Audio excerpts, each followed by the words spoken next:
Hello, wealth tycoons. When it comes to success, Richard Branson is the type of person who can turn anything into gold. He has the fame and money of a rock star, thanks to his cute smile and life that seems like one big adventure after another. The thing is, he always looks like he's having a great time. The fact that Branson made Virgin into a strong brand was one of his best moves. He grew a shop that sold records into a huge company that offered over 300 different goods and services, such as music, trains, airlines, and cell phones. He stands out because he's gone up against big, slow-moving companies and changed things by focusing on what people want. His life is a complete roller coaster that we are going to talk about in this video. So, stay with us till the end to find out we got here. Let's get started. Born on July 18, 1950, Richard Charles Nicholas Branson hailed from a wealthy family in the British capital. His dad was a lawyer and his mom used to work as a flight attendant. Branson had a lot of trouble in school because he had serious dyslexia.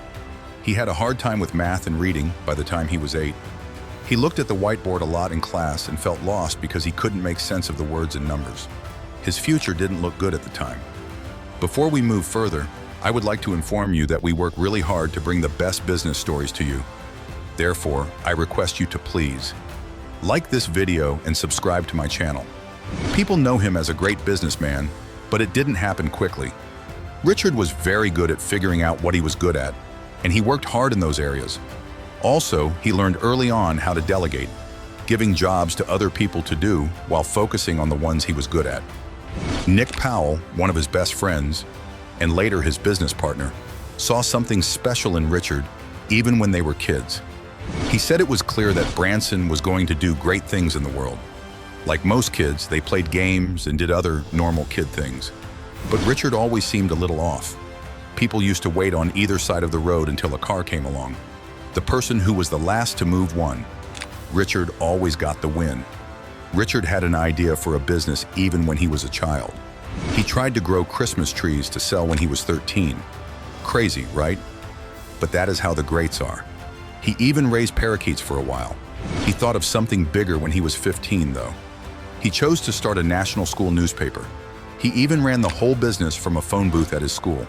He would call big companies like Coca-Cola and ask them to write for the magazine. He would also try to get banks like Barclays to promote. Think about it. He did all of this while waiting in line for a phone box. That newspaper was a big hit. It was read by 50,000 people, which is pretty good for a teenager. At that point, people could see that Richard's business ideas would help him get ahead. His plan to start a mail-order discount record shop in 1970 was to help pay for his magazine. However, the first problem was coming up with a name. Someone first offered slip disc records because of old vinyl records that would move around, but that didn't work out. Then someone said something funny. Why not call it Virgin? It was funny to everyone, and it clicked. Because Richard was new to the business and maybe other things too, he thought, why not? This is how Virgin Records came to be. At first, things didn't go well. In 1971, there was a postal strike that almost put an end to mail-order businesses before they even got started. Richard changed his mind and started running a record shop. He made it cool by giving people water blankets and headphones to chill out and listen to music. Young people loved it. Before we move further, I would like to inform you that we work really hard to bring the best business stories to you. Therefore, I request you to please like this video and subscribe to my channel. He bought his first record from his cousin Simon Draper, who later became the head of Virgin Records. At first, everything was very easygoing, and everyone got paid the same. Even though it seemed fair, Simon pointed out that it meant they could pay people less, which was nice. Not everything was cool, though.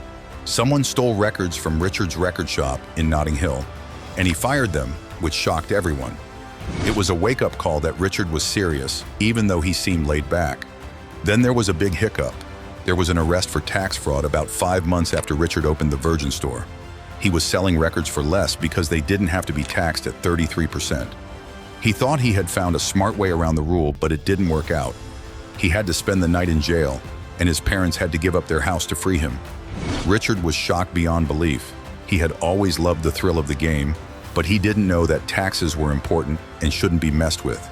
He took full responsibility, paid what was owed, and luckily didn't get in trouble with the law. Instead of giving up, Richard kept going, and quickly grew Virgin's record stores to make enough cash to pay off the loan. At one point, Branson chose to start some new projects that would be very risky. He opened a recording studio and, with his cousin Simon Draper, started a brand new record label. The first big thing they did was put their name on a tiny band called Mike Oldfield, who had a weird instrumental record called Tubular Bells. It's funny that they were all guessing how many copies it would sell. He thought it was about $20,000, which at the time seemed like a lot. But surprise, plus it did well. A crazy 16 million copies were sold. Not only did that record make Branson, who was only 23 at the time, a millionaire, it also put Virgin on the map. Branson jumped into more projects when he suddenly became successful, but he always put the money he made back into the business. But not everyone was brave like he was. Nick Powell, his partner, changed his mind. Powell didn't think they had enough cash to keep growing. In the end, Branson fired him, and later said that he often took bigger risks than he would have told others to.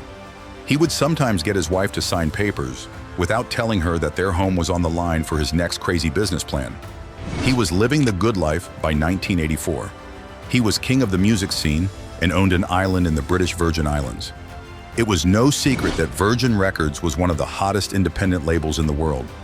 Big names like the Sex Pistols, Simple Minds, Human League, and Culture Club both sold millions of records. Branson had a lot of extra money and was eager to try something different. Randolph Fields, an insurance lawyer, came up to Branson out of the blue with a crazy idea. "Why don't you start your transatlantic airline?" Branson's cousin Simon and his other business partners thought he was crazy. They thought he was crazy to even think about it. Simon wasn't happy at all. At that time, he owned 15% of the Virgin Group. He thought this was the start of the end. However, Branson never gave up when faced with trouble. At the start of Virgin Atlantic, he only had one used 747, which he rented from Boeing. Branson was happy to tell Boeing, "Yeah, we're Virgin, the same people who brought you the Sex Pistols and the Rolling Stones," when they called to confirm the deal. As someone who likes to shake things up, Richard Branson's rise in the airline business was anything but normal. When he started Virgin Atlantic, he did just that. As a joke, Branson, who is always trying to put on a show, says, "Well, with a name like that, we hope the airline will go all the way." He wasn't joking. It was his idea to give a unique mix of economy and business class. But what sold him was the fun. It's not just any kind of fun, it's party in the sky fun that never ends. The first Virgin trip from London to New York was very exciting. The group was led by Richard Branson, and it wasn't just a flight, it was a party in the sky. Richard Branson hired David Tate as one of the first people to work for Virgin Atlantic. Tate remembers what happened when the plane finally touched down in Newark. It was like a champagne cork flying out of a bottle when the bedroom door opened. The record for the most champagne bottles drunk on a single trip is still held by that flight. But having fun wasn't the only thing Branson had to deal with. Getting people to know about Virgin Atlantic was a big problem for him. It was not easy to compete with big companies like British Airways, especially since they didn't have a lot of money to spend on ads. Instead of spending a lot of money on ads, Branson became his own best sign. He went on crazy adventures like fishing, ballooning, and more. His most well-known trick? In 1987, a dangerous hot air balloon ride across the Atlantic Ocean. It wasn't easy riding this. 5 people had already died trying to get across. Branson, being Branson, and his co-pilot, Per Lindstrand, still went for it. Not everything went as planned. Strong winds pushed them into the cold water as they flew over the Irish Sea. It took the Royal Air Force 2 hours to save Per, who was stuck in the water for 2 hours. Even though he was able to guide the balloon up to a dizzying 15,000 feet, he had to jump out into the cold water at some point. They both made it out alive, but not by much. Even after these close calls, Branson kept going and grew his business. In 1989, everything in life was moving quickly. He married Joan Templeman, the woman he had loved for a long time, on Necker Island, his private paradise. Their 2 children, Sam and Holly, were there with them. There was also a lot of business. Virgin went public in 1986 and made more than $56 million. But Branson quickly learned that he didn't like having to answer to outside backers, so he bought the business back after only 2 years. Things weren't always easy, though. The plane was always in danger of going out of business, and British Airways was set on squishing Virgin like a bug. There was a lot of competition between the 2 companies. British Airways didn't like what they saw in Branson, a risk-taking businessman with wild hair. What the media called the Dirty Tricks campaign began in 1991. Their goal was to bring down Virgin, but Branson, as always, wasn't going to give up without a fight. It was a huge fight between Richard Branson, the founder of Virgin Atlantic, and British Airways. It wasn't just normal business competition either. Things got sneaky and dirty. British Airways was doing some shady things behind closed doors. They had groups of people breaking the law by looking into Virgin's computers. They even said they were from Virgin to trick people into thinking their Virgin flights were delayed. Then they switched them to British Airways. Do you believe that? Another thing they did was dig through Branson's trash to find something they could use against him. They did everything they could to hurt Virgin's image, even spreading lies in the news. But maybe the worst of it? Reports were going around that Virgin was going to bankrupt. This caused Branson a lot of trouble. Will Whitehorn, who worked with Branson at Virgin Galactic, said that people would stop booking planes if they thought Virgin was going out of business. This meant that Virgin lost money when the planes had empty seats. Virgin could go out of business if British Airways could get enough people to not book with them. But Branson wasn't one to give up. He joined a crazy new adventure to get people to notice his brand while he was trying to save Virgin Atlantic. He chose to go on another dangerous balloon trip, this time over the Pacific Ocean. To put it mildly, it was dangerous. It looked like the chances were against Branson and Lindstrand, but they were lucky in some way.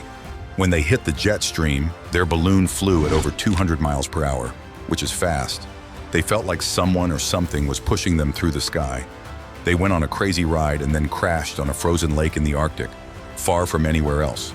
Their goal was 3,500 miles away, and when they finally arrived, it was minus 60 degrees and snowing. They were so happy to be alive, though. And to be honest, Branson's fame was rising even more at this point. Things were not going so well for Virgin Atlantic when they got back to the ground. The dirty tricks that British Airways used were keeping the company from getting any credit, and it was having a hard time. The choice Branson had to make was one of the hardest he had ever made. He sold his favorite record company, Virgin Records, in order to save Virgin Atlantic. Penny Pike, who was his helper, remembered the event. Everyone was shocked. He cared about that business like it was his child. Branson even broke down in tears when the deal was over. He was broken up, but as he ran home with tears in his eyes, he saw a story that said, "Branson sells for $1 billion." That's when he realized things weren't so bad after all. He was able to save Virgin Atlantic with the money from the sale. He was now ready to meet any opponent without fear. He sold a popular record company to save an airline, which made people think he was crazy at the time.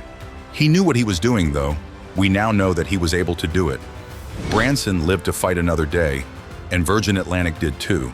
As it turned out, he was in a pretty big fight just 1 month after making a $1 billion deal with Virgin Records. This time, it wasn't with a rival in the music business. It was with British Airways. What happened was that British Airways said some mean things about Branson and his company, Virgin Atlantic. Because of this, Branson sued them for libel. Also, guess what? He won. A lot. He was paid a record-setting $1.1 million by British Airways to end the case without going to court. Besides that, they had to say sorry in public too. On that day, Branson had one of the best jobs of his life. He went up against British Airways and beat them. When he called friends and co-workers that night, there was a new sense of purpose in his voice. At that moment, he knew he could take Virgin Atlantic around the world and make it a big business. Branson learned a big lesson after selling Virgin Records. The Virgin brand was his most important asset. It was all about the Virgin name now, not just music or planes. It was all about the name. He worked hard to promote it and grow it into places he thought could be better. Branson wasn't just thinking about building a kingdom for the sake of it. His only thought was, we can do better. That's how Virgin expanded into health clubs, cell phones, and other things. Now, not every business idea Virgin tried worked out. Brides-to-be? It didn't last. Cola or Virgin? That also didn't work out. At first, even Virgin trains had trouble because the equipment was old and broken, which made it hard to run trains on time. He didn't give up, though.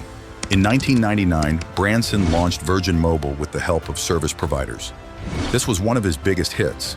Their job was to run the network, and Branson's team was in charge of marketing. He also came up with the very new idea of letting customers pay as they go, which was a big hit. It showed that Branson was creative and cared about his customers. When people joined Virgin, they weren't just buying things. They were joining an experience, a way of life. Professor Ben Schmidt from Columbia University talks about how the intangibles of a brand are often what makes it valuable. Branson had a great grasp on this. People think of Virgin when they want great service, fun, new ideas, and an unforgettable customer experience. That's what made the name so strong. By 1999, Branson had practically become a business king or queen. The Queen of England knighted him for his work in business, making him Sir Richard Branson. He was knighted, but that didn't slow him down. After 5 years, he took Virgin Mobile public with an IPO, which made the company worth $1.5 billion. Making each new business its own separate company was one of Branson's best moves. Because of this, if one project failed, it wouldn't bring down the whole Virgin company. Even with this cautious method, analysts have always been doubtful about the Virgin Group's real worth, since it is still privately owned. Even though things went wrong sometimes, Branson kept going, showing that the Virgin brand could grow into almost anything. It was fun for him to run his business, and he did everything with a sense of excitement. Branson's balloon is going to burst, as the saying goes. People have said it for years, but Richard Branson, the founder of Virgin, just keeps going up and up, shooting for the stars. It all began in 2004 when Branson announced business space travel, which sounded like something out of a science fiction movie. He did say that he would be taking everyday people into space, even his mom. He said that space travel would start in 18 months, letting hundreds or even thousands of people become pilots and enjoy the universe, right? But going to space isn't always a sure thing. Putting your name on a Formula One race car is a lot like that. If it's winning, everything is fine, but if it hits a wall, things don't look good for business. Do you know you can request any business stories or insight from us by just mentioning the details in the comments section? Trust me, I will pick your comment and create a dedicated video for you. However, by 2006, Branson was still trying new things. This time, he was interested in something a little more normal. Branson made a big promise while his Virgin flight was putting out a lot of CO2. He promised to use all $3 billion in income from his transportation companies over the next 10 years to fund research into biofuels that are better for the environment. Think about that, making a business and trying to make the world a better place at the same time. Just when you thought he was done, he pulled out one more ace. He started the Council of Elders, which is now led by Nelson Mandela. It was meant to be a dream team that could solve all of the world's problems. People began to wonder, wait, is this the same guy who's been hiding his wealth in tax havens overseas for decades? As Branson became more socially aware. Yes, Branson did have some critics. Some people thought he was just another rich person hiding his cash. People around him thought he had done well and now wanted to repay the favor. By the time he was 55, Branson said he could pick up the phone, talk to anyone, and get things done by cutting through the red tape. But not all of his plans went as planned. Let's look at Virgin America. At first it was rough. It lost almost $400 million before it finally started making money in 2010. The price of fuel also went up, which made Branson rethink his plans. He even hired a German bank to figure out how much Virgin Atlantic was worth. As he got closer to 60, whispers started to spread that he might sell some of his shares. No one can deny that Branson's journey has been exciting, even with all the ups and downs. He's made his luck, but it hasn't just been luck. He worked hard for everything. He does want to make money, but what drives him are fun, thrills, and new experiences. Going forward, Branson has said that he will spend most of his time working for free. His goal is to solve some of the biggest issues in the world. Don't worry, he's not giving up being an explorer just yet. He's still got a lot of wild rides left in him. So what is the takeaway for you from Branson's explorations? Share with us in the comment section below. If you enjoyed watching the video, do not forget to like, share, and subscribe to the channel.